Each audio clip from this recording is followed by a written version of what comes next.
Mesdames et messieurs, bienvenue à ce journal télévisé dont voici les titres. Insalubrité au marché Gambela préoccupe le vendeur. L'Union africaine valide un mécanisme de stabilité financière. Ouganda annonce la fin d'épidémie Ebola. L'insalubrité au marché Gambela dans la commune de Kassavobu où les vendeurs et vendeuses ont haussé les tons sur la léthargie de l'autorité urbaine.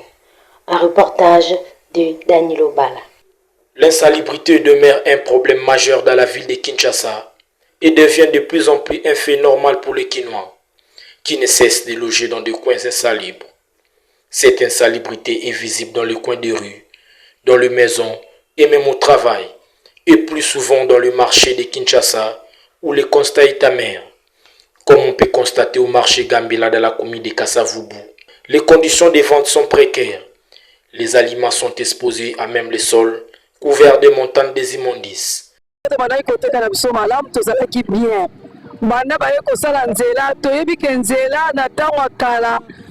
ko badala baterase sima bakoti na nzela bango baye balongolaki bafulu bamatisi likolo ndenge bomoni mayo ezalaki bafulu likolo awa vraiment nyonso tu fulu tima na déclaration ndenge baye kolongola ngo bake matsa fulu likolo balongoli mosusu wana etikali banda wana etikali esali 2 mois bazolongola te solo eza mawa mingi mpona mboka oyo ata baloka mboka oyo ekomi koleka mpona nini mokonzi ya mboka azwi initiative abie asalela biso nzela me fo tala bato nini oyo apesi marché mpo basala bato wana baye kobanda nzela babandi kotimuna na bango sable oyo ya pembe bakendaka koteka donc soki omoni mai oyo ekomi boye eza bakomi na zone ya oyo ebimisaka mai mpona koyiba zelo basali so bamoni place wana zelo esili bake baluki kote mosusu bamoni su sable ezali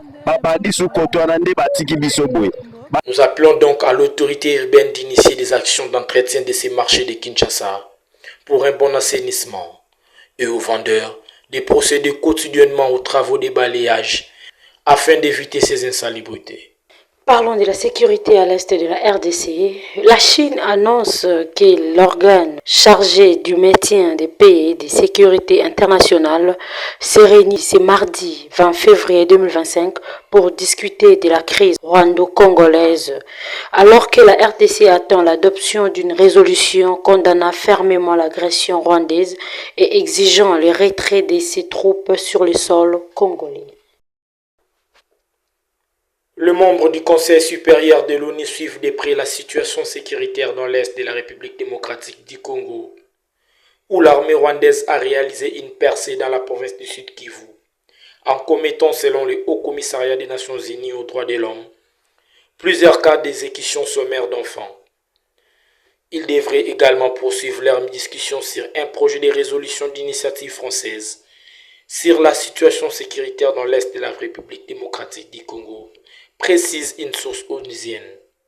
Soulignant mardi dernier, lors de la séance qui discutait de la pratique du multilatéralisme et de la réforme de la gouvernance mondiale, la France a appelé le Conseil de sécurité à agir et à remplir son rôle dans le maintien de la paix et de la sécurité internationale. Nicolas de Rivière, représentant permanent de la France, a rappelé à ses collègues que les attentes sont fortes, notamment pour la République démocratique du Congo. Nous devons faire plus, a-t-il souligné. Sur le terrain, la situation continue de s'aggraver. L'armée rwandaise et les M23 qui contrôlent déjà Bukavu poursuivent leur offensive vers Uvira. Dans une déclaration faite mardi dernier, la diplomatie britannique a annoncé avoir convoqué les chargés d'affaires rwandais à Londres. Ces avancées constituent une violation inacceptable de la souveraineté et de l'intégrité territoriale de la RDC. Le gouvernement rwandais doit immédiatement retirer toutes les troupes des forces de défense rwandaises du territoire congolais, a-t-elle indiqué dans une déclaration faite, exhortant donc le pays de Paul Kagame à cesser immédiatement toutes ces hostilités et à revenir au dialogue dans le cadre du processus de paix mené par l'Afrique. Toujours dans le même registre, le grand marché communément appelé Zando tarde à ouvrir ses portes après une fermeture par le gouverneur de la ville.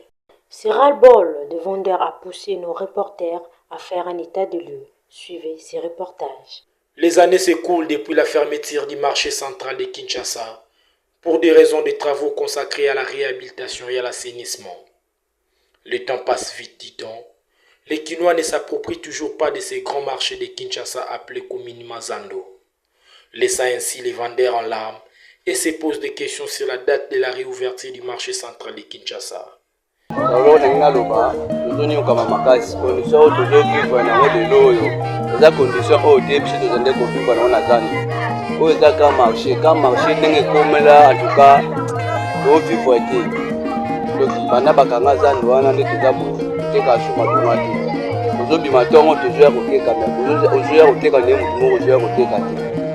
il y a tout cas tout ça d'effort tout ça dans la ville va connaître tout ça d'effort pour fonder tout ça nous sommes à côté quand c'est mon Pour certains, depuis la fermeture de ces grands marchés, la vente a sensiblement baissé et les bénéfices sont moindres. Depuis la Kangazan, côté Kamalogate, passe la passe, souffrance, des abossos botaniques à 30 minutes, après 30 minutes, Kamna Basodeye.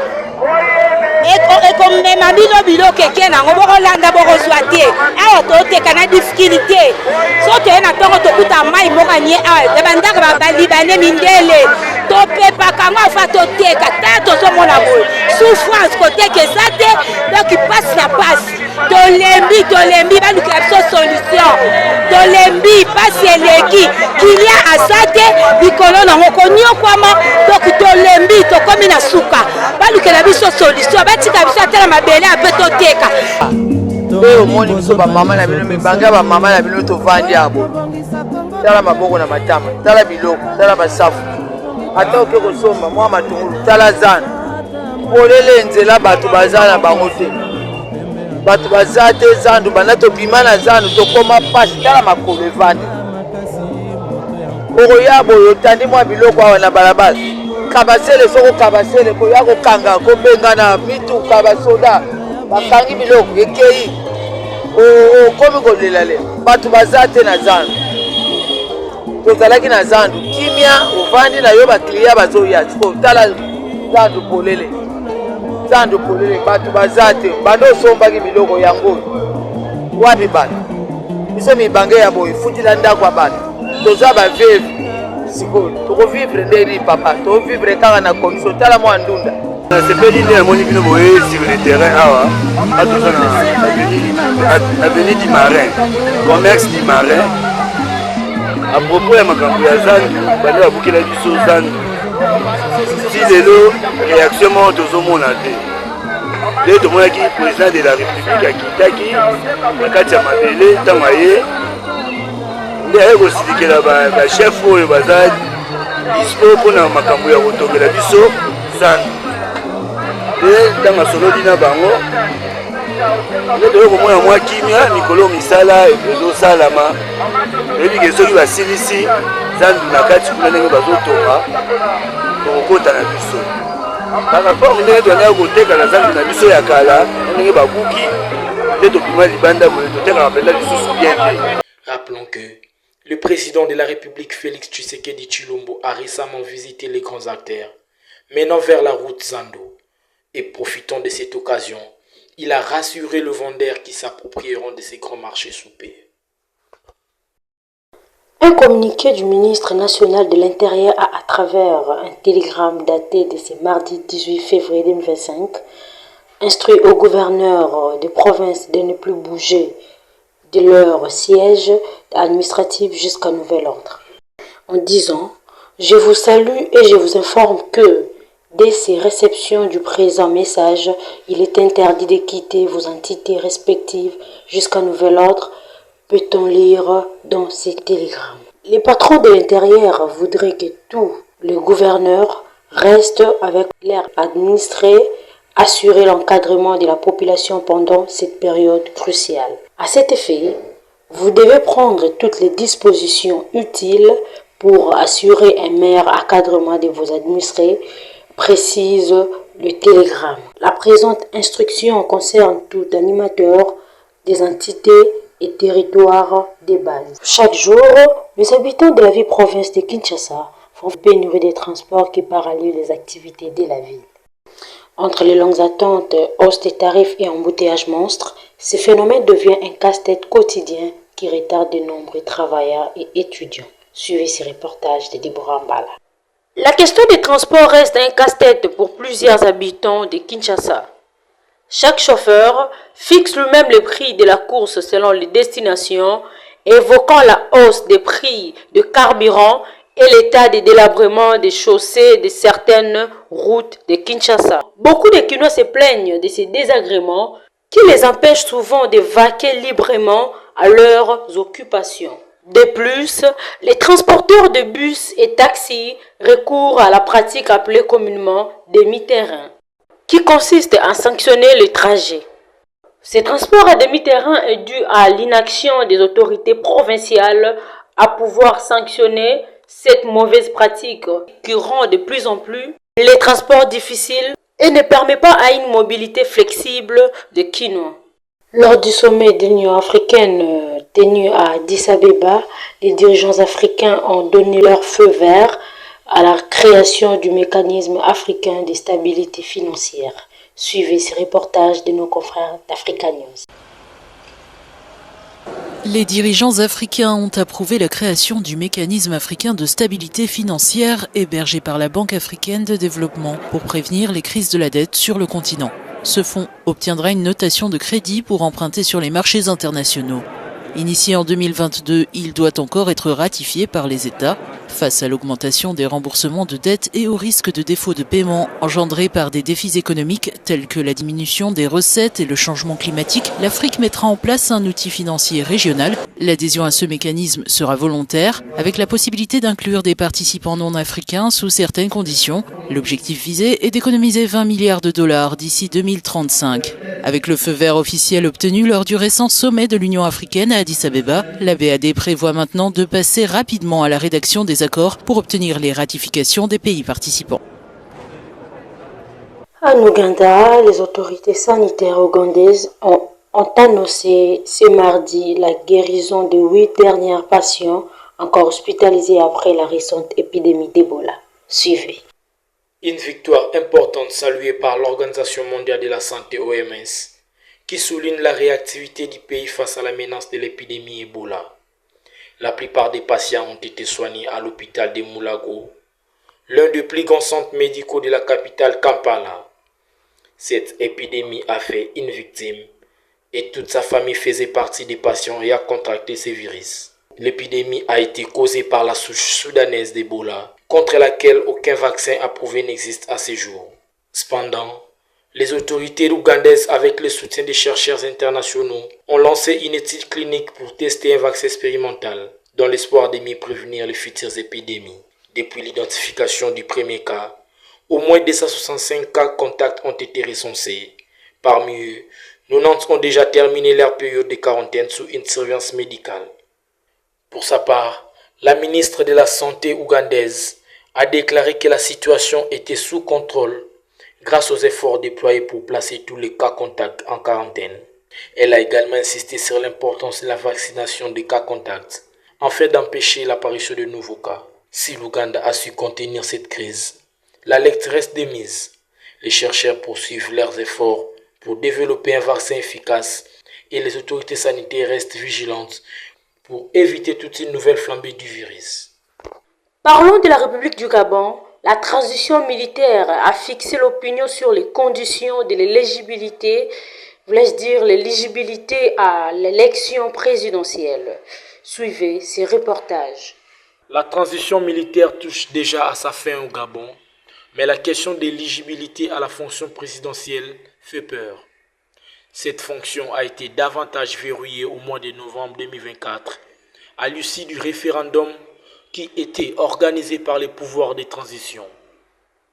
Pour être candidat à l'élection présidentielle, il faut, d'après l'article 43 de la Constitution, adopté par référendum le 16 novembre 2024, être né au Gabon, avoir la nationalité gabonaise unique et exclusive, être âgé de 35 ans en moins et de 70 ans ou plus, être marié à un Gabonais ou une Gabonaise de souche, avoir résidé au Gabon pendant au moins 3 ans sans discontinuité avant l'élection présidentielle, parler au moins une langue nationale, jouir d'un état complet de bien-être physique et mental, dûment constaté par un collège médical qui prête serment devant la Cour constitutionnelle, et ces collèges médicaux est désigné par le bureau de 2 chambres du Parlement, jouir également de ses droits civils et politiques. Toutefois, tout Gabonais bénéficiant d'une autre nationalité peut se porter candidat sous réserve d'y avoir renoncé 3 ans avant l'élection. Cette constitution précise qu'au terme du mandat du président de la République, son conjoint et ses descendants ne peuvent se porter candidats à sa succession. Au Soudan du Sud, le retard fréquent de la mise en œuvre de l'accord de paix de 2018 font planer l'incertitude sur la transition du pays pour une paix durable. Suivez ces reportages. Le Soudan du Sud, le plus jeune État du continent africain, peine à concrétiser les espoirs nés de l'accord de paix signé en 2018. Les multiples reports et lenteurs dans sa mise en œuvre soulignent les défis persistants de la gouvernance et de la consolidation de la paix. Si la prolongation du gouvernement de transition est présentée comme une nécessité pour stabiliser les pays, elle alimente également les doutes sur la volonté politique des dirigeants à respecter leurs engagements. Les partenaires internationaux insistent sur l'urgence des mesures concrètes pour garantir le retour à l'ordre constitutionnel.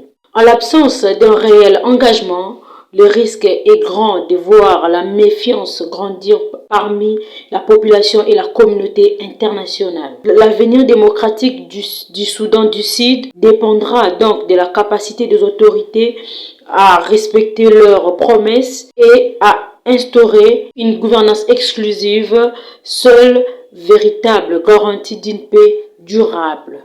Place à l'actualité internationale, le pape François, le souverain pontife, est toujours hospitalisé et souffre d'une pneumonie bilatérale, annonce le Vatican.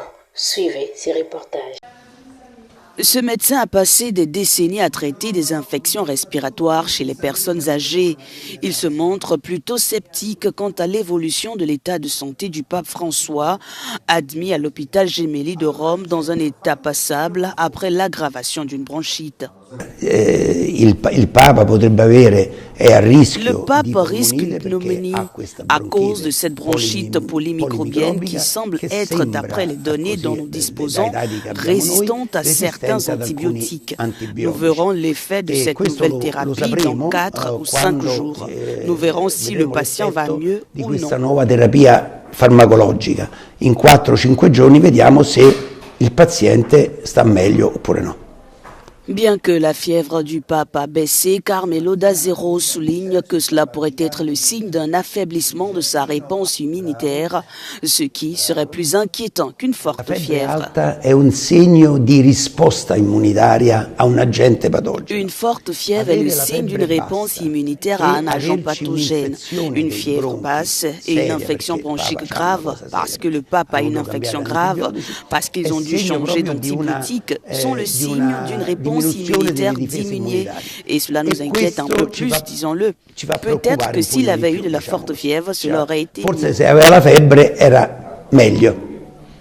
Le Vatican a annulé les audiences papales du week-end et désigné des représentants pour supplier le pape qui est toujours hospitalisé. Ce journal est terminé et à présent, le rappel des titres. Insalubrité au marché Gambela préoccupe le vendeur. L'Union africaine valide un mécanisme de stabilité financière. Ouganda annonce la fin d'épidémie Ebola. Ici que nous fermons le rideau de notre journal télévisé. Je vous souhaite une très bonne suite des programmes.